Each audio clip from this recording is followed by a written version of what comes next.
अस्सलाम वालेकुम जी। शफीक अमान, खालिद कीम और सलमान आबिद के साथ मैं हूँ साराना खबर की खबर लेके। अखबारात पे एक नज़र डालते हैं। सुबह सुबह एक नज़र से पता चल जाता है अखबारात ने आज क्या किया, ज़रा एक नज़र देखते हैं। आज के तमाम कौमी अखबारात में पाक फौज में बड़े पैमाने पर मामूल के तकर्रुर और तबादले और चेयरमैन नैब के ओहदे में तोसी सुर्खियों की जीनत बनी है। रोजनामा नवाए वक्त ने पाक फौज में तकर्रुर और तबादले की खबर को अहमियत दी। पाक फौज में आला सतह तकर्रुर तबादले, Nadeem Anjum DGISI, Faiz Hameed corps commander Peshawar तैनात। रोजनामा एक्सप्रेस ने इसी खबर को अपनी सुर्खी में कुछ इस अंदाज से बयान किया है। फैज हमीद तब्दील, नदीम अंजुम नए ISI सरबरा। रोजनामा जंग की सुर्खी के अल्फाज हैं, फौज में बड़े तबादले, लेफ्टिनेंट जनरल नदीम अहमद अंजुम नए DGISI, lieutenant general Faiz Hameed corps commander Peshawar बना दिए गए। रोजनामा दुनिया ने लेफ्टिनेंट जनरल्स की तस्वीर के साथ सुर्खी लगाई है। अल्फाज हैं, lieutenant general Nadeem Anjum ISI सरबरा, फैज हमीद कोर कमांडर पेशावर। दूसरे अखबारात के मुकाबले में रोजनामा पाकिस्तान ने चेयरमैन नैब के ओहदे में तौसीक की सुर्खी लगाई है। जावेद इकबाल को तौसी मिल गई, तकर्रुर तक मौजूदा चेयरमैन काम करते रहेंगे। ऑर्डिनेंस जारी। अंग्रेजी अखबारात में एक्सप्रेस ट्रिब्यून ने पाक फौज में तकर्रुर और तबादलों को लीड स्टोरी में लगाया है। Lieutenant general Nadeem replace Faiz as ISI chief in major reshuffle. The news ने लेफ्टिनेंट जनरल की तस्वीर के साथ मेन स्टोरी लगाई है, major reshuffle in army. The nation ने भी पाक फौज में तबादलों को कुछ इस तरह हाईलाइट किया है, major reshuffle in Pakistan army. Dawn अखबार में नैब ऑर्डिनेंस को टॉप स्टोरी में लिया गया है। Ordinance issued to extend term of NAB chairman. इसी खबर से मुतालिक डेली टाइम्स की सुर्खी के अल्फाज हैं, गवर्नमेंट लिमिट्स नैब स्कोप। अब चलते हैं रनडाउन की तरफ जी, और खबर का रनडाउन क्या है वो आपसे शेयर करते हैं। बलूचिस्तान में शदीद जल्जला, 20 जांबाहक, सैकड़ों जख्मी। मरियम नवाज की इदारों पर चढ़ाई जारी, शहबाज शरीफ की मुफाहमत के हवाले से सवाल पर बरहम। नया तरमीमी नैब ऑर्डिनेंस जारी, क्या पेंडोरा पेपर्स की तहकीकात मंतकी अंजाम तक पहुंच सकेंगी। पंजाब में बल्दियाती निजाम का खाका तैयार। आज के प्रोग्राम में रोजनामा एक्सप्रेस का इदारिया मकबूजा कश्मीर इंसानी हकूक की पामाली शामिल है, और दी न्यूज़ में कामला हयात का कालम चेंजेस ऑफ गवर्नेंस ये भी शामिल है, और टॉप 10 जो है बलूचिस्तान में जल्जला है, इस पर भी बात करेंगे। अस्सलाम वालेकुम सर, शफीक साहब, सलमान साहब, क्या हाल है जी। आज बड़ा आगाज़ ही जो है ज़रा तो हम दुख के साथ कर रहे हैं। हम बलूचिस्तान में जल्जला आया है और अब 20 के करीब जांबा का हो गए अफराद और सैकड़ों ज़ख्मी हैं।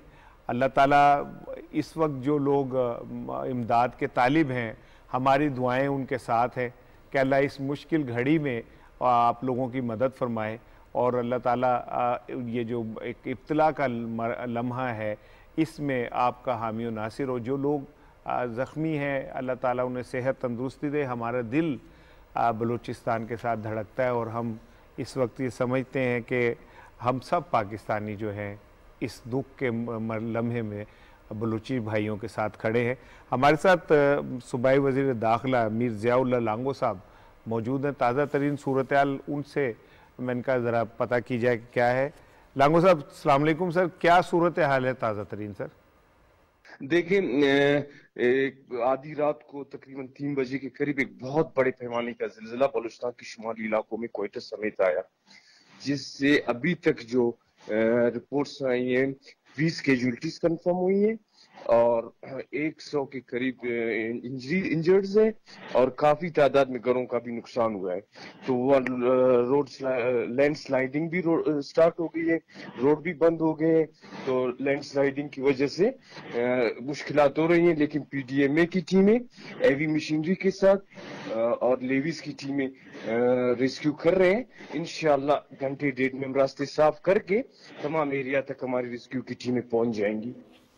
अच्छा सर, ये बताइएगा कि जो ज़ख्मी हैं उनको तिबी इमदाद और इमदादी सरगर्मियाँ जो हैं उसकी क्या सूरत हाल है। देखिए, जो मामूली किस्म के जख्मी थे वहाँ उसी हॉस्पिटल में उनको तिबी इमदाद देकर कुछ को फारिग किया गया है और कुछ को एडमिट किया गया है, लेकिन कुछ की हालत जो नाजुक थी उनको कोयटा शिफ्ट किया जा रहा है। सर बहुत शुक्रिया आपका हमसे बात करने के लिए। एक एक जुमला आप लोग में चारों के इस पर करें कि वाकई ये एक दुख की घड़ी है और अल्लाह सबकी हिफाजत फरमाए। बिल्कुल अनिल साहब, बिल्कुल ठीक कहा आपने। ये अपना बलूचिस्तान वो भी हमारे ऐसे ही भाई हैं जैसे पूरा पाकिस्तान है। और जो असल में वहाँ पे एक तो रोड जो ज़लज़ला आया, मैं सुबह 5 बजे टीवी लगाया आपकी हिदायत पे कि भाई मैं 5 बजे का पीटीवी खबरनामा देखा करूँ, तो मैं उठ के पहला काम करता हूँ पीटीवी लगाता हूँ। जो सारा कुछ सारा दिन कर रहे होते हैं ये मेरी हिदायत के ऊपर हो रहा होता है। तो वो उसमें देखें, उसमें ये बता रहे थे कि एक तो कम्युनिकेशन, वहाँ सड़कें टूट फूट गई हैं, लैंड स्लाइडिंग उन्होंने बताया, और फिर काफ़ी लोग मलबे के नीचे दबे हुए हैं। अल्लाह ताला हमारी अल्लाह ताला से दुआ है कि जो मलबे के दबे हैं अल्लाह उनको ज़िंदगी दे। और पूरी बलूचिस्तान हुकूमत कोशिश कर रही है, फेडरल गवर्नमेंट कोशिश कर रही है कि उन तक पहुँच के उनको अपना निकाला जाए। और फिर अस्पताल जो हैं वहाँ भी अपना हमारी इदारों को, फ़ौज को भी कह दिया है कि वो भी अलर्ट हो जाए और वो भी सारा उनको फैसिलिटेट करें। हमारी दुआ है कि जो लोग मलबे तले फंसे हैं उनको अल्लाह अपना ज़िंदगी दे। और हुकूमत से हमारी इल्तिजा है कि जो मुतासिरीन जो हुकूमत हमेशा करती है उनके लिए कोई इमदाद का ऐलान करे ताकि वो एक बार फिर अपने पाँव पे खड़े हो सकें। बहरहाल ये बहुत अफसोसनाक वाक़या है। आज एक बड़ा हादसा है और इस हादसे से निपटना जो है वो बलूचिस्तान हुकूमत की एक प्राइम रिस्पॉन्सिबिलिटी में आता है। और जैसे कहा गया कि इंफ्रास्ट्रक्चर के कुछ इशूज़ हैं, लेकिन बड़ी तेज़ी से बलूचिस्तान की गवर्नमेंट जो है उन्होंने अपने आप को वहाँ पर अपनी एक्सेस को यकीनी बनाया है। और मुझे उम्मीद है कि जितना वो ज़्यादा से ज़्यादा इन लोगों को बचा सकते हैं वो बचाएंगे, और जो ज़ख्मी हैं उनको फर्स्ट एड के लिए हर सूरत में वहाँ पे पहुँचाया जाए इंशाल्लाह। देखिए राणा साहब, बलूचिस्तान पहले ही एक पसमानदा सूबा है, वहाँ बड़ी महरूमियाँ हैं और इस जल्जले से मज़ीद उनका जो है नुकसानात जो हैं वो हुए हैं। और दूसरा मैं बताऊं कि बलूचिस्तान माजी में भी इस तरह जल्जलों से मुतासर होता रहा है। 1935 में एक बदतरीन जो जल्जला था वो कोयटा में आया था और जिसमें 35,000 के करीब, उस वक्त तो ज़्यादा आबादी भी नहीं थी, हलाकतें हुई थी और 90% जो कोयटा शहर था वो बिल्कुल जो है वो मुनहदम हो गया था। हमारे जज्बात और हमारी दुआएं जो हैं अहले बलूचिस्तान के साथ हैं। अच्छा सर, क्या चक्कर क्या है कि मरियम साहिबा का जो लहजा और उनका जो गुस्सा है वो बढ़ता जा रहा है। कल फिर उन्होंने इदारों पे शदीद तनकीद की और लोगों के नाम लेके की।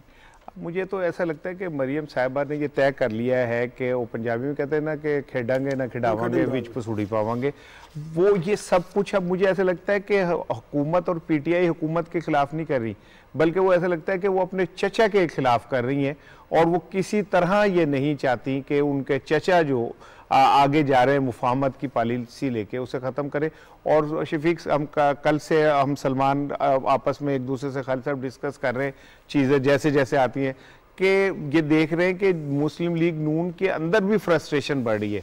कल ख्वाजा आसिफ साहब ने जो गुफ्तगू की और फिर परसों साद रफ़ीक के घर जो कुछ भी हुआ, वो अलामत ये है कि ये बम किसी टाइम भी धमाके से फट जाएगा। शफीक साहब, अब मैं चाह रहा था कि आपसे बात करूं और फिर मरियम साहिबा का एक शॉर्ट है छोटा सा, पहले मैं चाह रहा था वो शेयर करूं, उसके बाद आपसे बात करूं। मरियम साहिबा से जब कल सवाल किया गया तो उनका रिएक्शन क्या था? मैडम, आपकी जमात के बारे में ये तासुर दिया जाता है कि आप एंटी एस्टैब्लिशमेंट हैं, शहबाज शरीफ प्रो एस्टैब्लिशमेंट। आप मुझसे मेरी बात करें, शुक्रिया, मैं अपनी बात कर रही हूँ ना, आप मुझसे थैंक यू। ये जमात की बात नहीं है, ये मेरी पिटिशन की बात है जो, और ये हमारी अपना जंग है, हमारी अपना केस है, हम लड़ रहे हैं ना, जमात को बीच में ना लाएं।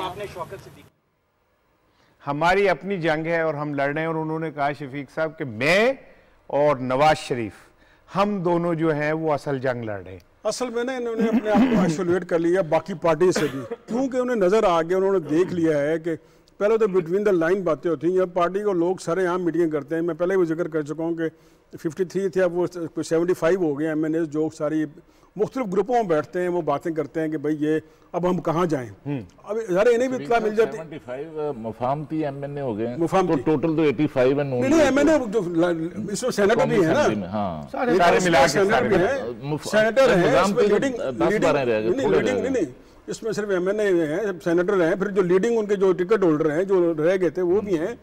और उन्होंने ये कहा है कि भाई हम इस पे नहीं चल सकते। ये बातें पहले होती थी लेके छुपे और बाहर, अब बाकायदा जो ख्वाजा साहब की जो है घर मीटिंग हुई है वो रिलीज की गई है। अच्छा। और इस तरह मजीद इकट्ठ हो गए और ये जराए से खबरें चलेगी कि ये हो रहा है। अब मरियम साहबा ने बिल्कुल अपने आप को ऑसिलेशन में डाल लिया कि मैं और नवाज शरीफ एक तरफ, पूरी पार्टी एक तरफ। तो ये जो चीज़ है ये मुस्लिम लीग नून को भी नुकसानदेह होगी, लेकिन जो आपने कहा मफामती बयानियाँ जो शहबाज शरीफ दूसरा ग्रुप चला रहा है उसको रजाई क्यों मिल रही है? क्योंकि टोटल ये ना ये अगेंस्ट द वॉल जा रहे हैं, दीवार में टक्कर मारने जा रहे हैं। और सियासत में दीवार को टक्कर नहीं मारते, सियासत में आप रास्ते निकालते हैं, बातचीत करते हैं, और यही सियासत है। और सिर्फ अपनी ज़ात के लिए करेंगे, मैं हूँ नवाज शरीफ, फिर इन्होंने अपना कुछ जमात के डिसिप्लिन से बाहर निकाल लिया है। यानी कहते हैं कि मेरे साथ मेरी बात करें, जमात की बात ना करें। और जमात में कौन है? जमात में है शहबाज शरीफ सदर है। अब उन्होंने अपना हमजा शहबाज ने वहाँ जो जनूबी पंजाब में बयान दिया, अगले दिन इनका यह आ गया। और जो आपने चढ़ाई की इदारों को, देखिए इदारों की चढ़ाई से इन्हें कुछ नहीं मिलेगा। ये नविश्ता दीवार पढ़ें, अपनी पार्टी का, पाकिस्तानी कौम को छोड़ दें, अपनी पार्टी के अंदर जो नविश्ता दीवार है वो पढ़ें कि उनके एमएनए एमएस क्या सोच रहे हैं कि आप किस तरफ जा रही हैं। अब सब गिला कर रहे हैं कि इनको रोको, सॉरी जज्बात में कहा गया कि इन्हें रोकें कि ये किस तरफ जा रही हैं, ये तो और आग लगा रही हैं। लेकिन ये जो आपने क्लिप दिखाया इसमें तड़प रही हैं, इनके बॉडी लैंग्वेज देखें, गुस्सा देखें उनका, शहबाज शरीफ का नाम नहीं सुनना चाहती। लेकिन एंड में ना ये होगा कि अपना जो क्या कहते हैं, जिसका जो सुरखरू होगा वो वही होगा जो पाकिस्तान के साथ है, और वो शहबाज शरीफ। अच्छा सलमान साहब, आपने देखा है परवेज रशीद साहब उनके साथ खड़े थे, हमारे दोस्त हैं, भाई हैं हमारे, मैं बड़े भाई कहता हूँ। लेकिन मुझे ऐसा लगता है कि परवेज रशीद साहब अपना बयानिया अब मरियम पे पूरी तरह उन पे हो गया है और उनका वो रंग नज़र आना शुरू हो गया है। और इदारों के ख़िलाफ़ जो कुछ भी मरियम साहिबा कह रही हैं वो कोई जज्बात में नहीं कह रही, बल्कि एक सोचे समझे मंसूबे के तहत, सोचे समझे प्लानिंग के तहत। और एक जुमला यार वो जो मुझे बड़ा तकब्बुर लगा कि मैं और नवाज शरीफ जो फैसला करेंगे, मैं मरियम और नवाज शरीफ, तो फिर जमात कहाँ है और डेमोक्रेसी कहाँ है और जमातों के अंदर मौजूद जमहूरियत कहाँ है? ये जो लफ्ज़ ख्वाजा आसिफ ने इस्तेमाल किया ना, हाथी जैसा, इसका मतलब क्या है कि हाथी क्योंकि एक वजनी जानवर होता है, तो इतना वजन हो गया है इस लड़ाई का कि पार्टी के लिए उस वजन को संभालना अब मुश्किल होता जा रहा है। और आपने देखा कि जो जैसे शफीक ने कहा कि जो बॉडी लैंग्वेज है मरियम की, वो जाहिर करती है कि वो उस बोझ तले दबती जा रही हैं।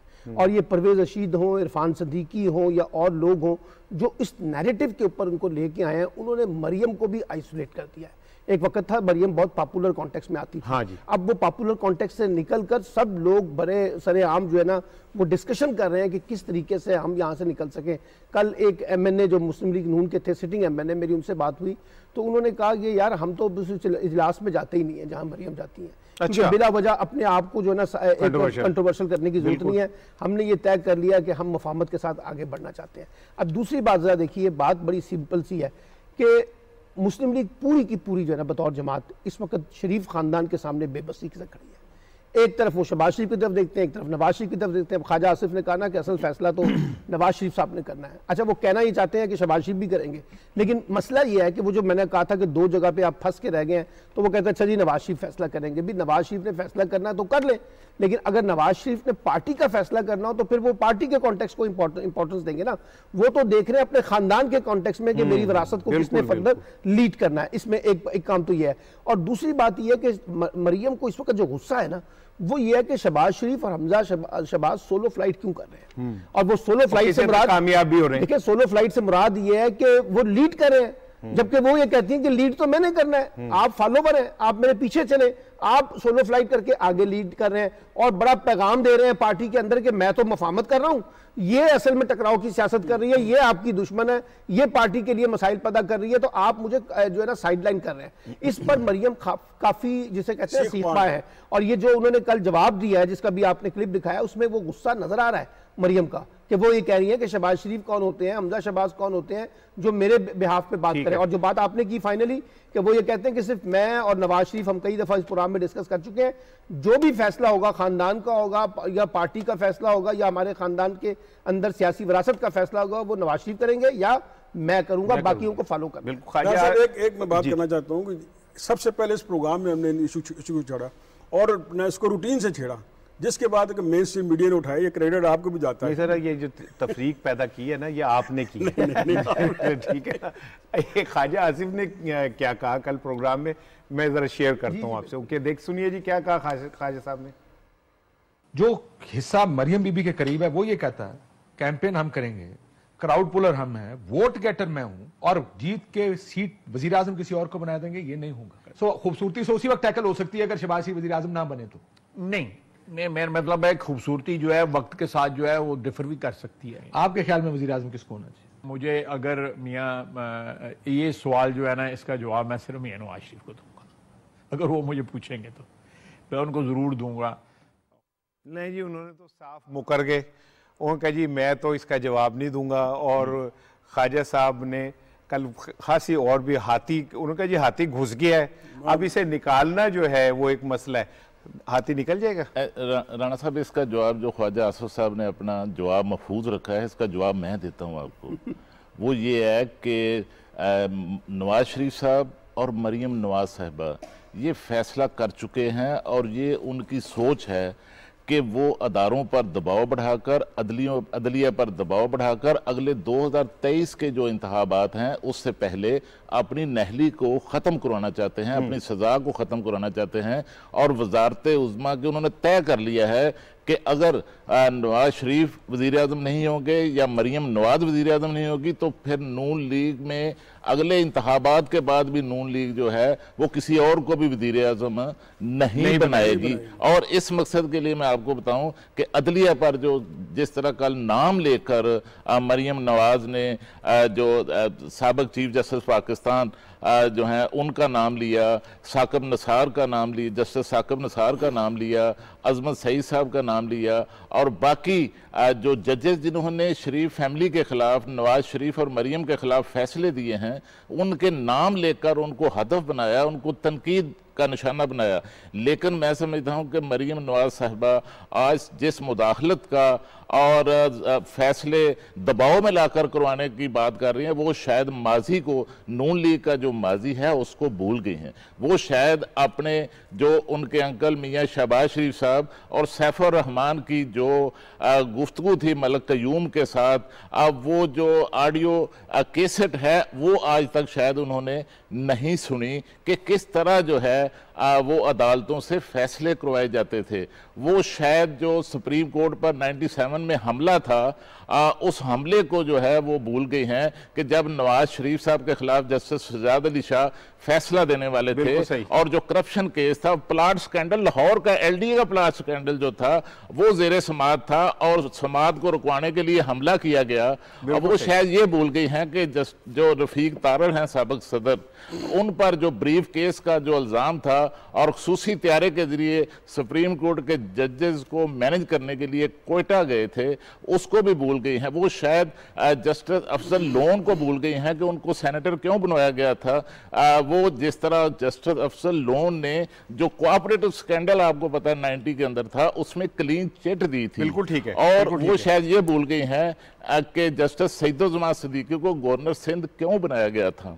जो भी इस जुडिशरी के अंदर जो भी उनके काम आते रहे हैं, जो भी उनके एजेंडे पर चलते रहे हैं, उन तमाम को अगर आप देखें, रफीक तारड़ से लेकर अफजल लोन तक, सबको जो है वो फिर नवाजा भी गया। बिल्कुल ठीक। कुछ नाम जो है आप जैसे भूल गए, या जैसे एक साबिक जज को पीसीबी का चेयरमैन बनाया गया, एक साबिक जज के भाई को एमएनए बनाया, उनकी बहन बीवी को एमएनए बनाया, फिर उनके बेटे को एमएनए बनाया। और बहुत सारे ब्यूरोक्रेट्स जो रिटायर हुए और उसके बाद उन्हें जिस तरह ओब्लाइज किया गया। तो एक राणा साहब, एक नाम मैं और भूल गया हूँ, अभी जो पंजाब के इलेक्शन कमीशन के मेंबर के लिए नाम भिजवाए गए हैं, उनमें एक नाम उन जज साहब का है जिन्होंने राणा सनाउल्लाह साहब को बेल दी है। अच्छा ठीक। अच्छा सर, एक छोटा सा मैं चाह रहा था इस पे वो हम कर लें। इन्होंने बड़े तफसील से, खालिद साहब मेहरबानी सर आप तफसील से बात बता देते हैं तो क्या मौका फराहम करते हैं बात करने का। शफीक साहब, इस सारी लड़ाई का एंड क्या है, बहुत मुख्तसर सा मुझे बताइएगा, सारी लड़ाई का एंड क्या है? हम ये इस प्रोग्राम में पहले बात करते रहते हैं कि ये एंड देखें, प्रिवेल वही होगा जो सेंस प्रिवेल करेगी। अच्छा, इस तरह का लड़ाई झगड़ा फिर इदारों को सीधा आप टारगेट करना, अभी तक वहाँ से कोई जवाब नहीं आया। और ज़रा इदारा खुद तो जवाब नहीं देता ना, उनका ISPR वो जवाब देता है। लेकिन इनकी मुस्लिम लीग नून की पार्टी के अंदर भी लोग कहते हैं कि भाई ये तुम्हारा पैग है नहीं। जिस तरह मरियम जा रही है ना, नवाज शरीफ ने पार्टी इस बुनियाद पर रखी थी, ना हमने कभी किया था, ये हमें ले डूबेंगी। और आप देखेंगे एंड पे जो होगा कि जो अपना सेंस प्रिवेल करेगी, और शहबाज शरीफ ही प्रिवेल करेगा। गो के इस पे वाज़ेह इम्कान नजर आ रहे हैं। आपको याद है शेख रशीद ने बहुत पहले कहा था, मीम शीन का कहा था, और अब ये ना ये अब वाज़ेह हो रहा है। मुझे तो आगे खतरा है कि जो लग रहा है कि ये पार्टी में कोई ना तकसीम ना हो जाए। अब ख्वाजा साहब ने कहा ना कि नवाज शरीफ फैसला करेंगे, और भाई ये जमहूरी पार्टी है या ये को बादशाह हैं, ये को विरासत है, हर चीज का फैसला नवाज शरीफ करेंगे, पार्टी नहीं करेगी। ठीक है, क्या ये आप नहीं समझते कि ये खौफ है मरियम में जो नजर आ रहा है कि हम 23 के इंतखाबात की ट्रेन पे नहीं बैठ सकेंगे, जिसका नतीजा है कि वो फ्रस्ट्रेट हुई है। मरियम तो 2023 का इलेक्शन लड़ ही नहीं सकती, और उनकी सजा जो है, मेरा अपनी असेसमेंट ये है कि वो मेंटेन रहेगी। तो अगर उन्होंने इलेक्शन ही नहीं लड़ना, नवाज शरीफ साहब ने इलेक्शन ही नहीं लड़ना, तो वो 2023 के किस तरह से कैंडिडेट हैं? एक बात तो ये है। अच्छा, वो चाहते ही हैं कि फौज से हमारी डील हो जाए, एस्टैब्लिशमेंट से डील हो कि जनाब इसको कलसूम को मरियम नवाज को रिलीफ मिल जाए, वो इलेक्शन लड़ सकें, लेकिन उसका कोई इम्कान नहीं है। देखिए, आपने पूछा कि इसका फाइनल नेटशल क्या है। इसका फाइनल नेटशल ये है कि 2023 के अंदर अगर ये बुरान खत्म ना हुआ तो मुस्लिम लीग नून इंतखाबी सियासत में इर्रेलेवेंट हो जाएगी, क्योंकि आपने एक नैरेटिव के साथ इलेक्शन लड़ना ना। आप इस टकराव के साथ जाएंगे जो वो हाथी की मिसाल दे रहे हैं, तो इस टकराव से तो फिर मुस्लिम लीग नून को कुछ नहीं मिलेगा। फिर वो पूरी मुस्लिम लीग नून जो है वो शरीफ खानदान की जो जाती लड़ाई है उसके नजर हो जाएगी। बिल्कुल ठीक है। अच्छा सर, तरमीमी आर्डिनेंस आ गया, जावेद इकबाल साहब बदस्तूर चेयरमैन रहेंगे, और इसकी कुछ शिकें जो है मैं वो आपको सुनाना चाह रहा हूँ कि जी प्रोसिक्यूटर जनरल का किरदार थोड़ा सा बढ़ा दिया गया है इस आर्डिनेंस में, और कोई भी रेफरेंस दायर हो उसको वापस लेने के लिए मुशावरत जो है वो लाजमी होगी। मालियाती बेकायदगियों की तफ्तीश जो है गवर्नर स्टेट बैंक की पेशगी इजाज़त से मशरूत हो गई है। फिर ये कि सदर मुमलिकत जनाब जब जितना चाहेंगे उतनी नए अदालतें कायम कर सकेंगे। फिर ये कि असासा जात की जामिया तारीफ जो है 11 शिकों में तरामीम की तवज्जो और बड़ी करप्शन पर, ये सारा कुछ जो है क्या कहते होगा, एक रिपोर्ट आपसे शेयर करता हूँ इस हवाले से, फिर इस पे बात करते हैं।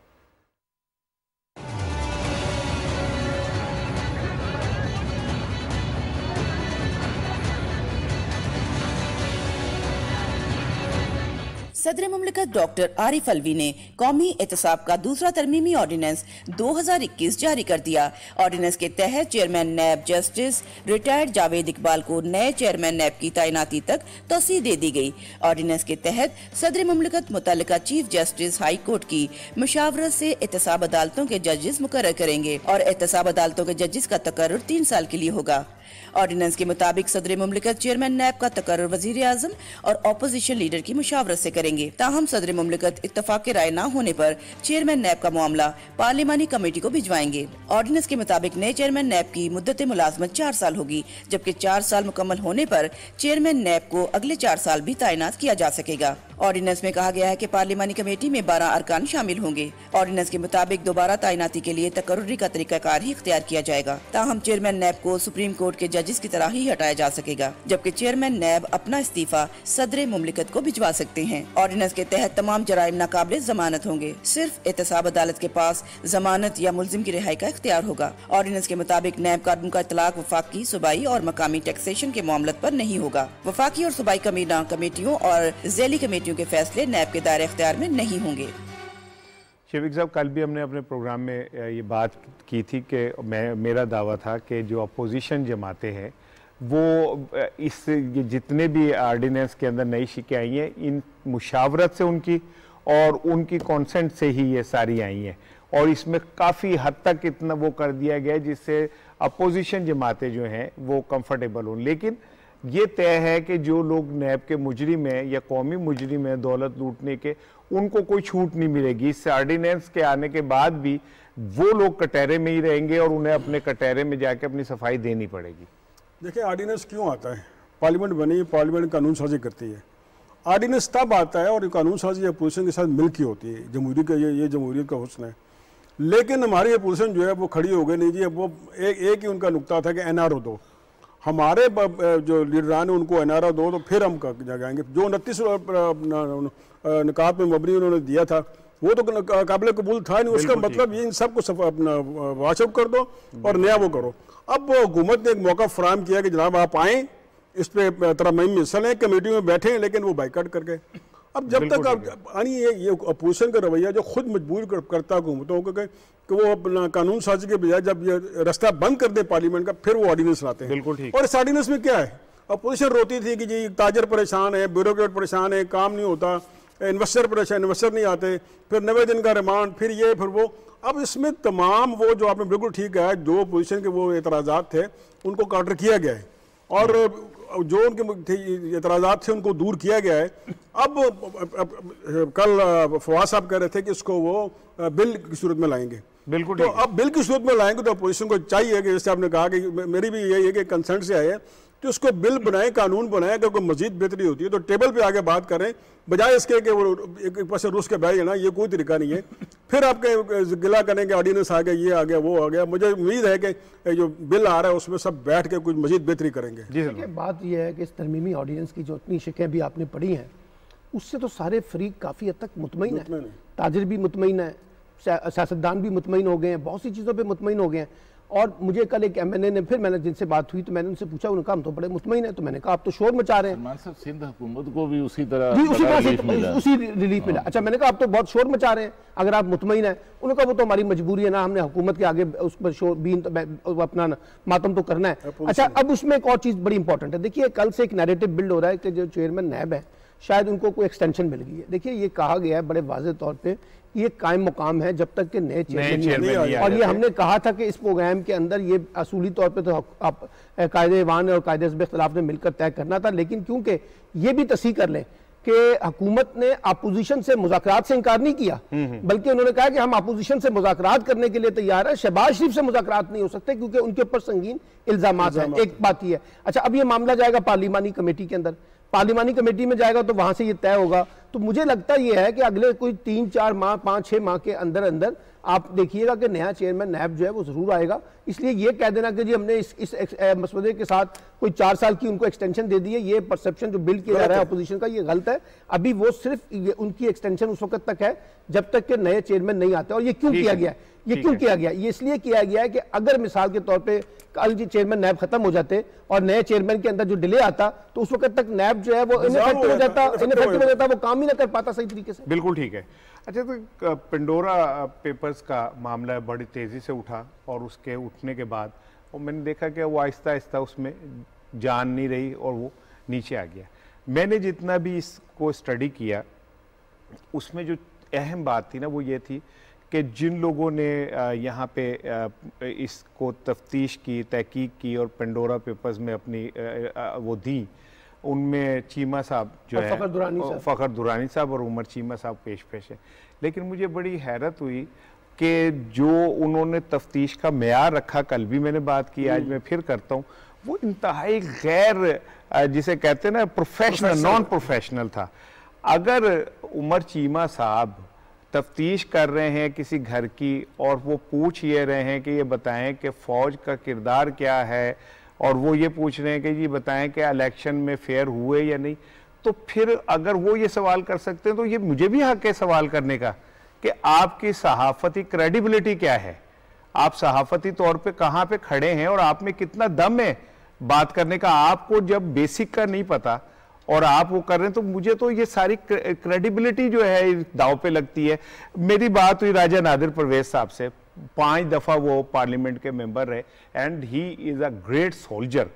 2 दफा उन्हें हमने कौमी एजाज दिया, 2 दफा हमने उनकी खिदमात का एतराफ़ किया, उनका नाम भी इसमें है। मेरी उनसे गुफ्तगू मैं चाह रहा हूँ सिर्फ आपसे शेयर करूँ मैं कि उनसे क्या हुई। वो हमारे साथ लाइन पे मौजूद हैं और ज़रा सुनिएगा आप। शफीक साहब, सलमान, आप सुनेंगे आपको दुख होगा कि एक बंदा जो 5 मरतबा पार्लियामेंट का मेंबर रहा, उनके साथ क्या हुआ। अस्सलाम वालेकुम सर, ये क्या सर असासों के आपके हवाले से आप जो पेंडोरा पेपर्स में आया तो सब हैरान है उस पर?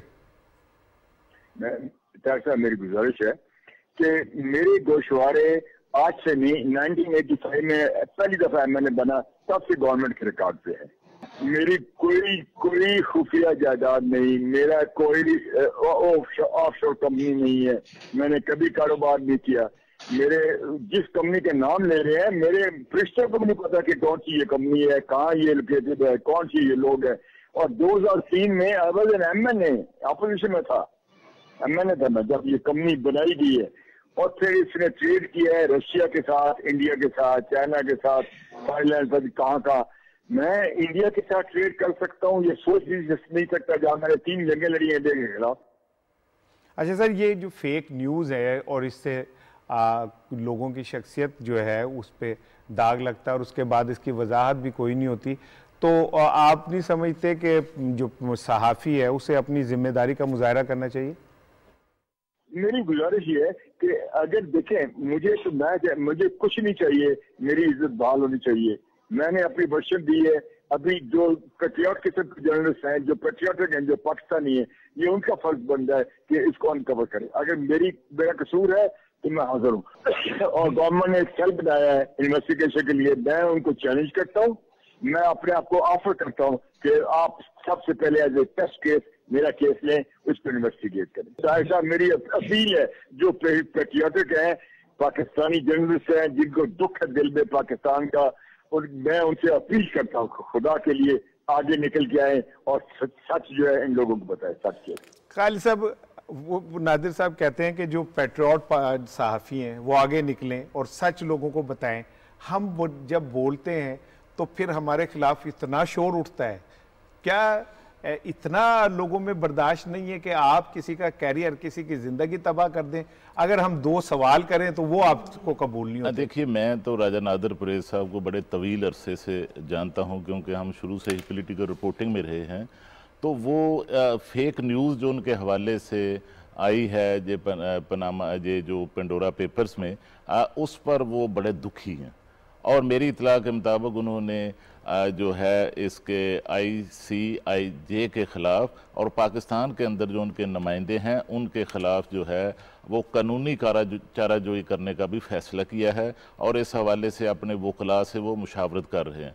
और दूसरा, राणा साहब, मैं आपको बताऊं कि ये जो पाकिस्तान के अंदर जो ICIJ के जो नुमाइंदे हैं, उमर चीमा साहब, तो इनके ख़िलाफ़ तो 2016 के अंदर जो है वो पेशावर की एक अदालत ने, एक एडिशनल सेशन जज जो हैं, इनके ख़िलाफ़ जो है एक फेक न्यूज़ पर इनके ख़िलाफ़ फ़ैसला दे चुके हैं, और उसमें उनको 1 मिलियन 10 लाख रुपए का जुर्माना हो चुका है। और उसमें यहाँ तक कि अदालत ने ये भी हुक्म दिया कि जो ये खबर फेक न्यूज़ शाया हुई है, जिस मकाम पर अखबार के अंदर शाया हुई है, उसी मकाम पर नुमाया तौर पर इस पर जो है वो मेरा सवाल ये बताया ना कि ये 2 जो हैं अपने इन्वेस्टिगेटिव जर्नलिस्ट बनते जा रहे हैं और आलमी ताकतों का ये अलाकार बने, इनका ताल्लुक किस इदारे से, यही बताएं। इनका ताल्लुक जो है वो जंग ग्रुप से है, और जंग ग्रुप के जो ओनर हैं उनका आपको पता है कि हमेशा हर दौर के अंदर उनका अपना एक जो है वो एजेंडा रहा है, पॉलिटिकल एजेंडा रहा है, और एक नेक्सस के ज़रिए वो जिस तरह माजी में जब आसिफ जरदारी की हुकूमत थी पीपल्स पार्टी की, तो हमने देखा, और जब परवेज़ मुशर्रफ की हुकूमत थी, कि किस तरह अदलिया के साथ, उस वक्त की जो अदलिया थी उसके साथ नेक्सस बनाकर जो है दोनों हुकूमतों को हिट किया गया। और दूसरा मैं बताऊं कि ये जो उमर चीमा साहब के खिलाफ जो अदालत ने फैसला दिया, ये 5 साल तक ये केस जो है ये पेशावर की अदालत में चलता रहा, और 5 साल में वो अपना एक गवाह पेश ना कर सके और अपनी खबर को सच साबित करने में वो नाकाम रहे। तो मैं समझता हूं कि इस हवाले से भी ICIJ को नोटिस लेना चाहिए और उनको भी इस हवाले से अपना कोई इकदाम उठाना चाहिए। एक ब्रेक लेते हैं जी, ब्रेक के बाद दोबारा आपकी खिदमत में हाजिर होते हैं। हम तो अपना फ़र्ज़ अदा करते रहेंगे, हम पॉजिटिव जर्नलिज़म और हम जिम्मेदार सहाफ़त के हवाले से बात करते हैं, तो वो हम करते रहेंगे। मैं एक ब्रेक से पहले सिर्फ 2 जुमले कहूँगा। शफीक अवान को 35-40 साल हो गए सहाफ़त में, ये हम कोई शौकिया फ़नकार नहीं है। सलमान आबिद जो हैं वो 30-35 साल से, इनके वालिद साहब एक नामवर एडिटर थे, और ये उनकी बैठ के वो इन्हें बच्चों की तरह बिठा के सिखाते थे। जिस उम्र में लोग गाने सुनते हैं ये इदारिया लिखते थे। खालिद कयूम का जो जर्नलिस्टिक कैरियर है बीइंग रिपोर्टर, वो एक 40 साल का 35 साल का तवील सफ़र है जो करके आए हैं। सफर शुरू किया, मेरे साथ सफ़र शुरू किया था। तो मैं जब उनका 35 साल है तो मेरा भी 35 साल होगा, हमने इकट्ठे किया और अल्हम्दुलिल्लाह मैंने कई अखबारात की इदारत की, कई चैनल्स को किया। तो हम यहाँ जो लोग बैठे हैं वो ऐसे नहीं है कि वो शौक़ फनकार हैं, हमारे पीछे कई दहाइयों का जो तजर्बा है, कई दहाइयों का सच बोलता है और अल्हम्दुलिल्लाह हम सच की बात करते हैं। तो हमें फ़ख्र है कि हम ना किसी की पगड़ी उछालते ना फेक खबरें देके हीरो बनने की कोशिश करते हैं। एक ब्रेक लेते हैं फिर आते हैं। खालिद साहब अभी तक सफर कर रहे हैं आपके इंग्लिश वाला इंग्लिश वाला एक ब्रेक लेते हैं जी, ब्रेक के बाद आते हैं।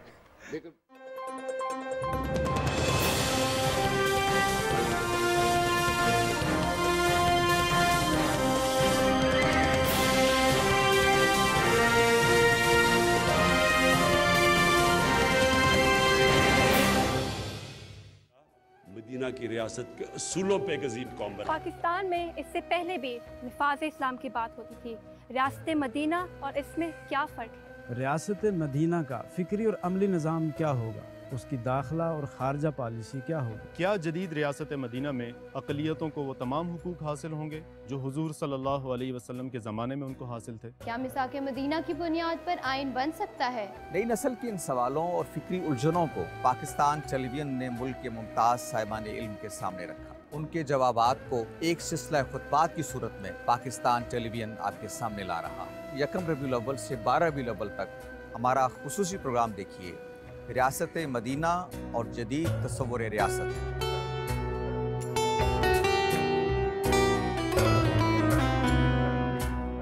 पीटीवी होम और पीटीवी न्यूज़ पर।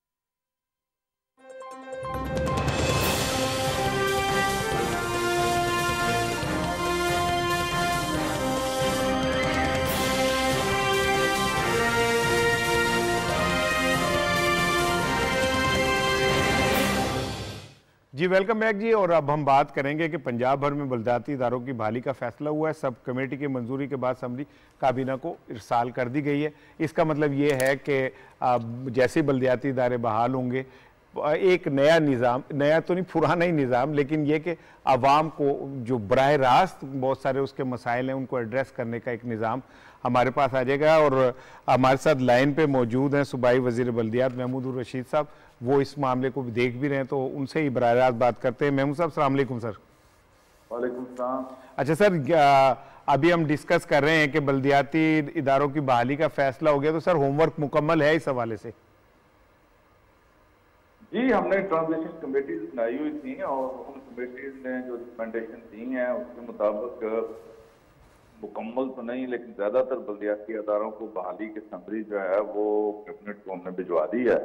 तो कैबिनेट की आइंदा मीटिंग में इंशाअल्लाह उस पर फैसला हो जाएगा और फिर ये बल्दियाती अदारे जो है जो सुप्रीम कोर्ट के हुक्म के तहत दस्तूर ऑलरेडी हो चुके हैं लेकिन फिर वो फंक्शनल हो। अच्छा मियां साहब, ये जो नया बल्दियाती खाका जो है मुकामी हुकूमतों का आपने तैयार किया है, उसके क्या अहम फीचर हैं जिस जो आप समझते हैं कि ये पिछले के मुकाबले में बहुत बेहतर निज़ाम है? जी, मैं ये समझता हूँ यार मैं समझता हूँ जी कि इसमें बड़े सेलिएंट फीचर्स हैं। सबसे ज्यादा ये एक पावरफुल निज़ाम था। माजी के अंदर जिस तरह 2013 का निज़ाम था वो बिल्कुल एक नुमाइशी निज़ाम था जिसमें मेयर नीचे कोई इख्तियारात नहीं किए गए और कॉन्स्टिट्यूशन की 148 जिसकी स्पिरिट ये थी और जिसकी डिमांड ये है कि इसमें पॉलिटिकल एडमिनिस्ट्रेशन फाइनेंशियल पावर। तो इस निज़ाम की सबसे बड़ी खुशी ये होगी कि ये इंतहाई पावरफुल निज़ाम होगा और ग्रास रूट लेवल तक लोगों को इख्तियारात हासिल होंगे, विलेज काउंसिल के अंदर भी, नेबरहुड काउंसिल के अंदर भी, और इन मुकामी हुकूमतों के अकाउंट्स के अंदर बराह रास्त प्रत्याशी फंड जिनके हिस्से क्या है वो मुंतकिल हो जाएंगे। और कोई रेड टेपिज्म नहीं होगा। उनकी अपनी प्रायोरिटी जो होंगी और वो खुद बैठ कर उन फंड को इस्तेमाल भी करेंगे और उसकी निगरानी भी करेंगे। दूसरा इसके अंदर सबसे बड़ी खूबी ये है कि हमने हर विलेज के अंदर एक विलेज पंचायत का एक्ट के अंदर प्लान रखी हुई है कि हर गांव में वहां पर एक पंचायत काउंसिल होगी। उस पंचायत के अंदर जो छोटे मोटे तनाज़ात हैं उनका फैसला होगा। उसके अलावा अब तक हमारे देही इलाकों के अंदर सफाई का और स्ट्रीट लाइट्स का, चौकीदारे का कोई बाज़ाब्ता निज़ाम नहीं था। नंबरदारी निज़ाम किसी जमाने में था, वो भी ऑलमोस्ट मसरूफ हो चुका। लेकिन ये जो पंचायत काउंसिल होगी, इसको एक्ट में ये इख्तियारात तफवीज़ किए गए हैं कि वो गांव के अंदर छोटे मोटे जो तनाज़ात हैं उनका फैसला करेगी। यहाँ चौकीदारा निज़ाम है उसको मॉनिटर करेगी। यहाँ का सैनिटेशन और स्ट्रीट लाइट उन सब का ये जो है ना निगरानी भी करेगी और ये काम करवाएगी। महमूद साहब भाई ये मर्कजी अदारा है तो उसको मॉनिटर भी करेगी। तो दूसरी बड़ी खूबी है कि हर गांव की सतह पे ये जो बहुत बड़ी तादाद में छोटे छोटे मुकदमात थानों में, कचहरियों में लोग रुल जाते हैं, इससे उनका जो है वो छुटकारा हो जाएगा। अच्छा महमूद साहब आपने बड़ा अच्छा खाका पेश किया बल्दियाती निज़ाम का, और माजी में भी ऐसा होता रहा है कि भाई बल्दियाती इदारे बनते हैं, लेकिन पिछले दौर में देखा है शहबाज शरीफ साहब के और मुस्लिम लीग के जो दौर हैं उसमें बल्दियाती इदारों को दबा के रखा गया और तमाम फंड जो है वो लाहौर या बड़े शहरों में लगते रहे। तो आपने इस सिलसिले में क्या किया है कि जो लोकल फंड जनरेट हो वो फंड वहीं पे लगे, और उसकी टेंटेटिव डेट क्या है आपके इसके बल्दियाती इलेक्शन की? सही देखिए, हमने तो बजट का ऑलमोस्ट 40% हिस्सा तरक्याती बजट का वो खैरात इन मुकामी हुकूमतों को हमने मुंतकिल कर देना है। और ये एक बहुत बड़ा ही काम होगा जो यहाँ पहले कभी नहीं हुआ। और KPK के अंदर पिछली दफा PTI की हुकूमत ने ये किया और उसका इतना मुस्बत नतीजा निकला कि लोगों ने 2/3 अक्सरियत से PTI को वहां पर कामयाब कराया। आप इसके इनेकाद के बारे में आपने सवाल किया, तो ये हमारा एक्ट जो है अगले हफ्ते में ये अप्रूव हो जाएगा असेंबली से। उसके बाद इलेक्शन कमीशन जो है वो डिमार्केशन या डिलिमिटेशन की तरफ आएगा और इलेक्शन प्रोसेस प्रैक्टिकली शुरू हो जाएगा। और 30 दिसंबर तक ये जो मौजूदा अदारे हैं इनके खत्म होने के बाद इलेक्शन कमीशन आइंदा इंतखाबात का ऐलान कर देगा। और मेरा ख्याल है कि अप्रैल के एंड में या मई के शुरू में पूरे पंजाब के अंदर मरहलावार ये बल्दियाती इंतखाबात जो हैं ये इनेकाद। मियाँ साहब, मैं खालिद क्यूम बोल रहा हूँ। मैं आपसे पूछना चाह रहा हूँ कि आपकी इत्तेहादी जमात मुस्लिम लीग काफ की तरफ से भी एक डिमांड थी कि ज़िला कौंसिल बहाल की जाए, और आपकी अपनी पार्टी के अंदर भी ये डिमांड मौजूद थी कि ज़िला कौंसिलें जो हैं उनको भी बहाल किया जाए। तो क्या आप जो नया बिल असेंबली में पास करने के लिए ला रहे हैं उसमें ज़िला कौंसिल को जो है वो रखा गया है? जी, उसमें जिला काउंसिल को हमने बहाल कर दिया है। और तो हमारी पार्टी के भी लोगों का अक्सरियत का ये ख्याल था कि ये एक सदियों से पुराना एक एडमिनिस्ट्रेटिव यूनिट है हमारा डिस्ट्रिक्ट, और उसकी एक पहचान है। अगर उसको इस तरह से हम डिवॉल्व करेंगे तो बेशुमार मसाइल पैदा हो जाएंगे। लिहाजा ये बड़ी टेंशन बात थी, जिलों को हमने बहाल कर दिया है।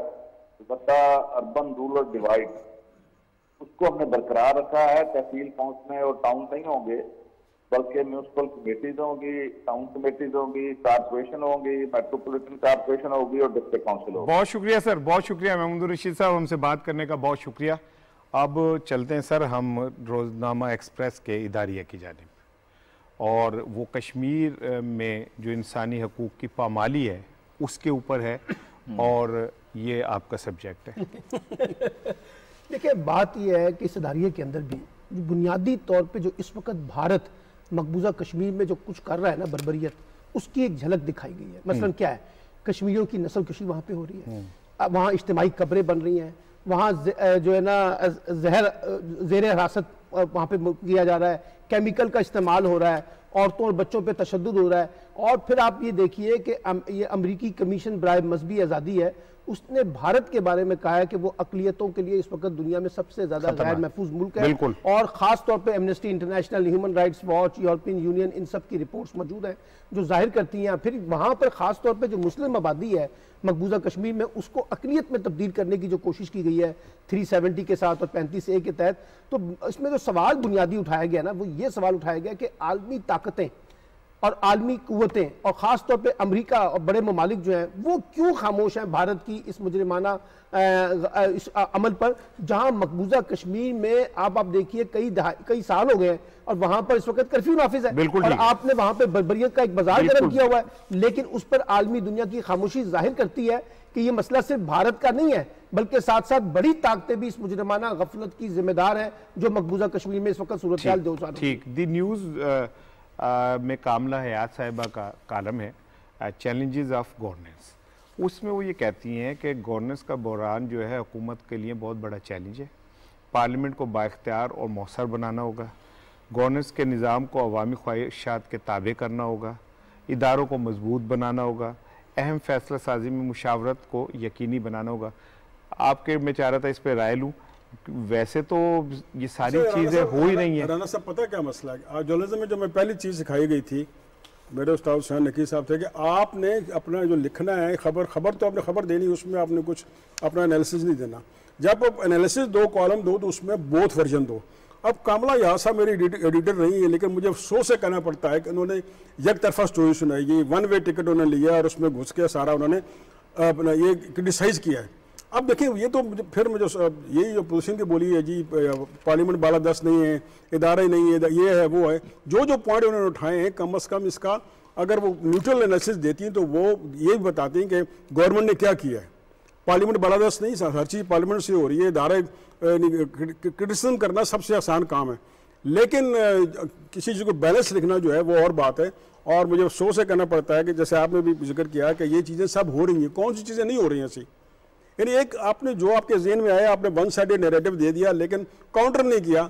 जो अच्छा जर्नलिस्ट, अच्छा राइटर होता है वो यही हमने सीखा है कि वो बैलेंस चीज़ें देता है, वो ये नहीं कि वन साइड स्टोरी नहीं चलाता। लेकिन कॉलम में लिखना चाहिए था कि पिछला जो दौरे हुकूमत था उसमें शहबाज शरीफ साहब के पास 22 वजारतें थी और उनके जो बाकी जो वजीर रह गए थे वो बेख्तियार थे। इस हुकूमत ने कम से कम एक तो बड़ा इकदाम उठाया कि तमाम जो सूबाई वज़रा हैं और वफाकी वज़रा हैं उनको बाख्तियार बनाया गया है, उनको इख्तियारात दिए गए हैं कि वो अपने अपनी वजारतों के अंदर कंपनियां बनाई गई थी। आपको याद है ना सर, 55 कंपनियां। आपने चीज़ देखी है कि पहले हमने खातून को कॉलम लिया था, हमने उसको उसके अपना उसमें क्रिटिसिज्म किया था, और आज का हम और राना साहब वो देखे जो मुंह बन गया है, अरे भाई हम उसके कंटेंट पे बात कर रहे हैं, आप थोड़ा रिलैक्स हो जाए, थोड़ा स्माइल करें। बात सारी सिंपल सी है कि देखिए गवर्नेंस की इंप्रूवमेंट के लिए जो इनिशिएटिव लिए जा रहे हैं उसको भी आप रिकग्नाइज करें।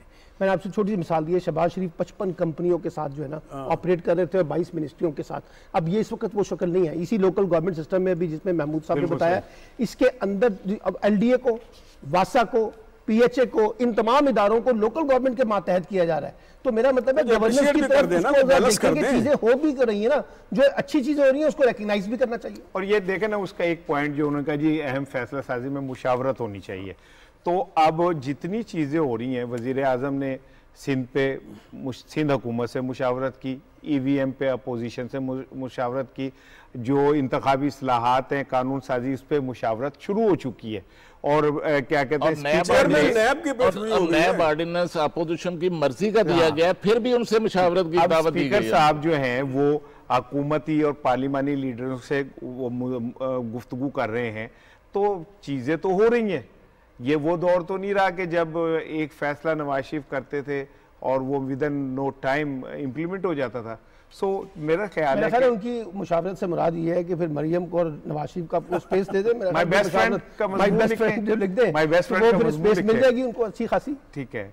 टॉप ट्रेंड में आज अहले पाकिस्तान ने अहले बलूचिस्तान के साथ अपने भाइयों के साथ इजहार यकजहती करते हुए, अपने दुख का इजहार करते हुए आज टॉप ट्रेंड उनके लिए है, उनकी दुआ के लिए है कि अल्लाह ताला बलूचिस्तान के लोगों को अपने हिफ्ज़ व अमान में रखे और अल्लाह ताला उनको इस मुश्किल घड़ी के अंदर उनका हामी व नासिर हो। आज का प्रोग्राम ख़त्म हो रहा है, जाते जाते बाबा इशफाक अहमद साहब का एक छोटा सा जुमला है कि बेटा धोखा ऐसी चीज़ है कि जब आप किसी को देते हैं तो ये पूरी दुनिया घूमता है और घूमने के बाद एक दिन फिर आपके सामने आता होता है। बहुत अच्छा।